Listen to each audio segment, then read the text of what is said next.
Ciao ragazzi, oggi vedremo come fare il backup del registro di sistema grazie a un programma semplice e gratuito. Il suo nome è Wise Registry Cleaner. Si tratta di un software che, oltre a permetterci di fare il backup del registro con un click, consente di rimuovere le voci corrotte e obsolete del registro di sistema e di ottimizzare Windows. Esiste anche la versione a pagamento che include funzioni extra, ma non andrò a trattarle in questo video. Quindi andiamo a scaricare il programma scrivendo su Google Wise Registry Cleaner.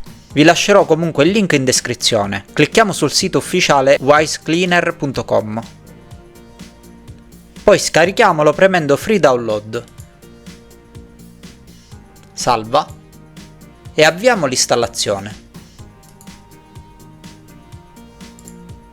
A fine installazione deselezioniamo la guida utente e lasciamo selezionato Avvia Wise Registry Cleaner, così il programma si avvierà immediatamente. Per prima cosa ci verrà chiesto di fare il backup completo del registro. Al momento rispondiamo no, perché dovremo andare a modificare il percorso dove viene salvato il backup. Per modificare il percorso andiamo in alto a destra e clicchiamo l'icona del menu. Poi impostazioni.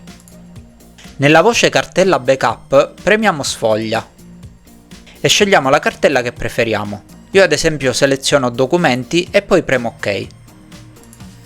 Premiamo di nuovo ok. Per fare il backup premiamo nuovamente menu e poi backup. Qui possiamo creare sia un punto di ripristino completo del sistema, sia appunto un backup del registro di sistema. Clicchiamo su backup registro e attendiamo. A operazione completata, il file di backup quindi lo andrò a trovare sulla cartella documenti. Se vogliamo ripristinare il backup, andiamo sempre su menu e selezioniamo ripristino sistema. Qui troveremo due schede, una dove abbiamo il backup del registro di sistema e una dei punti di ripristino di sistema. Una cosa importante, il backup creato dovrà trovarsi nella cartella che avete scelto in precedenza quando vorrete ripristinarlo, altrimenti non lo troverete nella lista.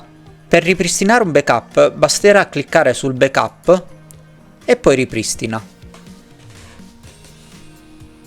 Una volta che abbiamo visto come fare un backup e ripristinarlo, possiamo vedere le altre funzioni interessanti di questo programma. Come detto in precedenza, possiamo anche fare una pulizia del registro per rimuovere le voci corrotte e obsolete, cliccando il pulsante Scansiona.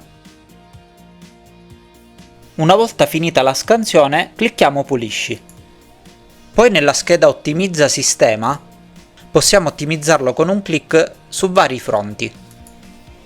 Le ottimizzazioni verranno scelte automaticamente in base alla vostra configurazione hardware. In ultimo possiamo deframmentare il registro per migliorare velocità e stabilità del PC. Prima di usare questa funzione però leggiamo le avvertenze. Chiudiamo tutte le applicazioni. Durante l'analisi il sistema verrà bloccato e smetterà di rispondere ai comandi. Per completare la deframmentazione del registro dovrà essere riavviato. Per evitare effetti ignoti potenzialmente dannosi, non interrompere l'operazione. Una volta compreso quello che avverrà, procediamo.